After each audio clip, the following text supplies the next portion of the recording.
Hello dear friend and student. तो आज हम इलेक्ट्रीशियन और इलेक्ट्रॉनिक्स के कुछ कंबाइंड क्वेश्चन देखेंगे जो एलएमआरसी, डीएमआरसी और इसरो और ऑर्डिनेंस फैक्ट्री और जितने भी भाभा एटॉमिक रिसर्च सेंटर जितने भी एग्जाम हैं टेक्निकल उन सभी में आए हुए हैं। तो चलते हैं क्वेश्चन नंबर फर्स्ट पर। तो कह रहा है निम्न में कुल प्रतिरोध ज्ञात कीजिए। अगर दो ओम की बात करें तो ये कैसे हैं, पैरेलल के लिए फॉर्मूला क्या है, 1/r बराबर 1/r1, यानी 1/2 प्लस 1/r2। तो ये दोनों कैसे हैं, एक आधा और आधा कितना हो जाएगा, एक। तो एक ये हो गया और एक ये सीरीज में हो गया, तो टोटल कितना हो गया, 2 ओम हो गया। नेक्स्ट कह रहा है टोटल रेजिस्टेंस ज्ञात कीजिए। तो 6 और 3 सबसे पहले इनको लेते हैं। कैसे हैं, पैरेलल में, पैरेलल के लिए एक डायरेक्ट फॉर्मूला होता है आरपी बराबर, इन दोनों का मल्टीप्लाई कर देंगे 6 × 3 और इन दोनों को ऐड कर देंगे, कितना आ जाएगा 9। तो डिवाइड करेंगे 3 और ये कितना आ गया 2। तो ये इसका टोटल कितना निकला 2 और 2 कैसे हो गए ये वाले सीरीज में, तो ये टोटल कितना हो गया 4।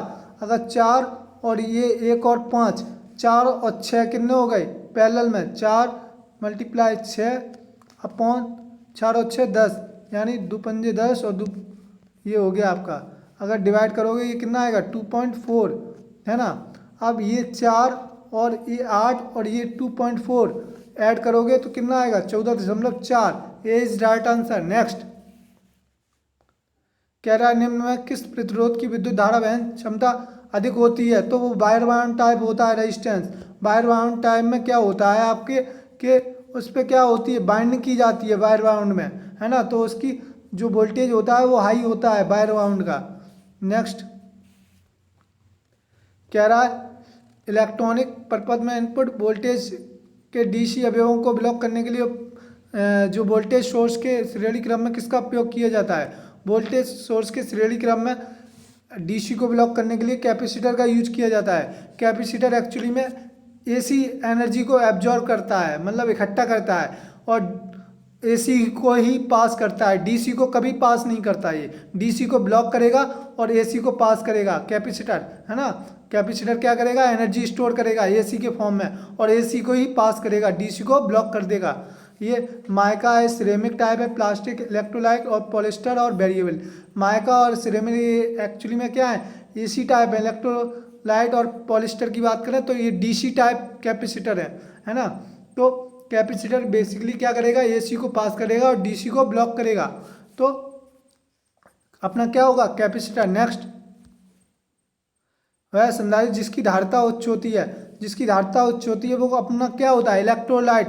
अगर कैपेसिटी किसकी है उच्च है, हाई है, तो वो इलेक्ट्रोलाइट। अगर पूछे फ्रिक्वेंसी किसकी हाई होती तो वो आपका माइका होता है, माइका या कह सकते हैं अभ्रक, ठीक है। तो हाई इसकी हाई फ्रिक्वेंसी होती है माइका की, ठीक है। नेक्स्ट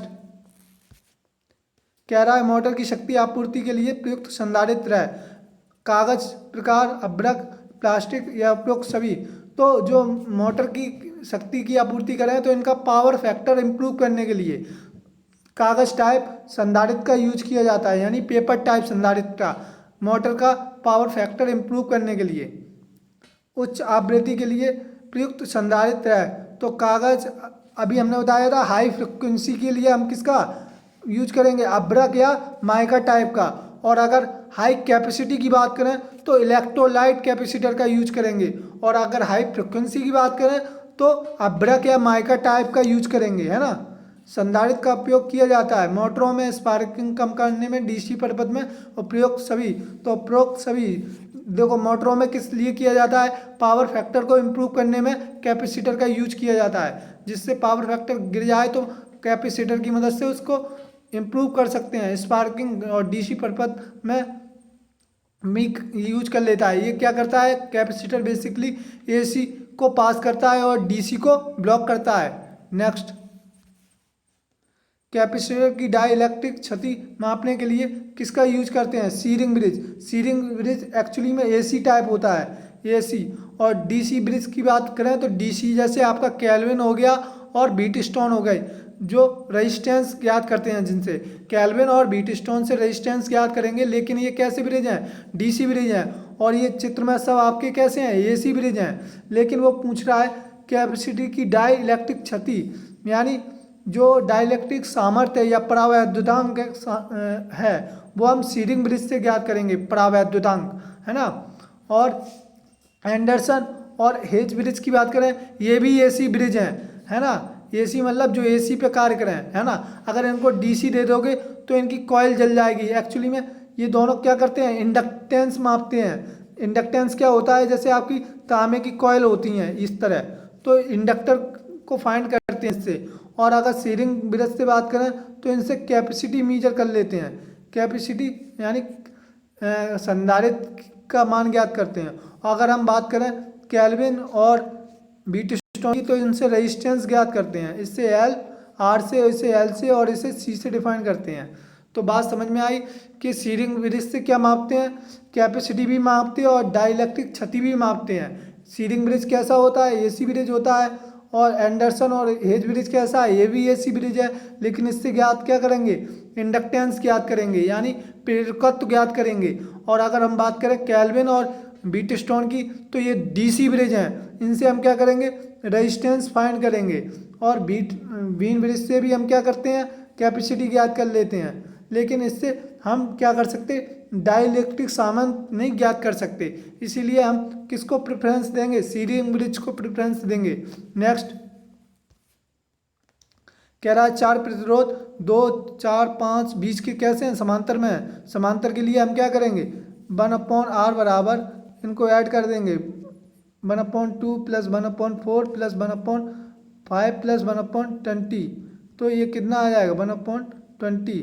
तो ये टोटल कितना आ गया आपका, एलसीएम ले लिए 20 एलसीएम ले लिए तो कितना आ गया, ये 10 + 4 पंजे 20, 5 को 20 + 20 एकम 20, टोटल कर लो 10 5 15 4 19 और 1 20, यानी 20/20 कितना होगा, आर आपका 1 ओम आ जाएगा। 20/20 यानी 1 ओम इज राइट आंसर। नेक्स्ट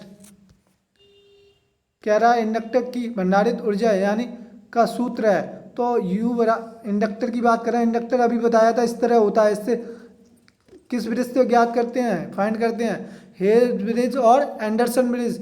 ये दोनों ब्रिज कैसे हैं, एसी ब्रिज हैं, ठीक है। इनकी एनर्जी की बात कर रहा है, एनर्जी यू बराबर हाफ LI² होता है। एल क्या है, जिसमें आपका इंडक्टेंस है, ठीक है। आई क्या है, करंट है, हाफ LI², है ना। एल क्या है आपका इंडक्टर और आई क्या है करंट, यू क्या है एनर्जी। नेक्स्ट कह रहा है 1 हेनरी के प्रेरकत्व में 2 एम्पियर की धारा बह रही है, तो इसकी ऊर्जा ज्ञात करिए। तो अभी हमने फॉर्मूला बताया, ऊर्जा यानी एनर्जी यू बराबर हाफ LI²। एल का मान कितना दिया है यहाँ 1, ठीक है, एल यानी 1 हेनरी, ठीक है। और आई का मान कितना दिया है 2 एम्पियर, तो हाफ LI² होता है, तो इसका क्या करेंगे वर्ग, तो 2 से 2 काट दिए, 2 एकम 2 यानी 2 जूल आ जाएगा इसका, D is right answer. Next कह रहा है एक निष्क्रिय नेटवर्क बना होता है। निष्क्रिय नेटवर्क, इसको इंग्लिश में बोलेंगे पैसिव नेटवर्क। एक्टिव नेटवर्क की और पैसिव नेटवर्क की बात करें तो एक्टिव और passive network, active network and passive network. तो एक्टिव नेटवर्क हमारे जिसमें करंट सोर्स हो और वोल्टेज सोर्स हो, तो वो हमारे क्या कहलाते हैं, एक्टिव नेटवर्क कहलाते हैं। पैसिव नेटवर्क क्या कहलाते हैं, हमारे जिसमें रेजिस्टेंस हो, इंडक्टर हो और कैपेसिटर हो, ये हमारे पैसिव नेटवर्क हैं। और एक्टिव नेटवर्क क्या हैं, जिनमें वोल्टेज सोर्स हो और करंट सोर्स हो और बैटरी हो, ठीक है, और क्या हो अपनी बैटरी हो, है ना, इस तरह प्लस और माइनस। तो ये आपके क्या हैं, एक्टिव नेटवर्क हैं। और पैसिव में रेजिस्टेंस, इंडक्टर एंड कैपेसिटर, ये आपके पैसिव टाइप होते हैं। तो कह रहा है एक निष्क्रिय नेटवर्क बना होता है, वोल्टेज यानी पैसिव नेटवर्क बना होता है। पैसिव नेटवर्क ना ही वोल्टेज सोर्स से बनता है ना ही आपका करंट सोर्स से बनता है। पैसिव नेटवर्क किससे बनता है, रेजिस्टेंस, इंडक्टर और कैपेसिटर से। तो पैसिव नेटवर्क किससे बनता है, इन तीनों से, ठीक है, इनसे नहीं बनता है। तो D is right answer. Next जब 2 प्रतिरोध समांतर क्रम में है तो डायरेक्ट फॉर्मूला क्या होता है, समांतर यानी पैरेलल, R × R1 R2 बटे R1 + R2, ये होता है पैरेलल के लिए, ठीक है। तो देखिए आपका क्या है, इज राइट आंसर। नेक्स्ट अगर सीरीज की बात करें तो सीरीज में तो जानते ही हो आप क्या होता है, R1 plus R2 plus R3। Next कह रहा है R प्रतिरोध के n बराबर भागों में बांटा गया है और इन्हें कैसे समांतर क्रम में जोड़ा गया है। तो जब n बराबर भागों में बांटा जाए तो समांतर क्रम के लिए क्या होगा, Rp बराबर R बाई एन, ये ध्यान रखना समांतर। और अगर सीरीज क्रम में n बराबर भागों में बांटा जाता है तो क्या कर देंगे, Rn मल्टीप्लाई कर देंगे। और पैरेलल की बात करें समांतर की तो R बाई एन, तो B is right answer. Next,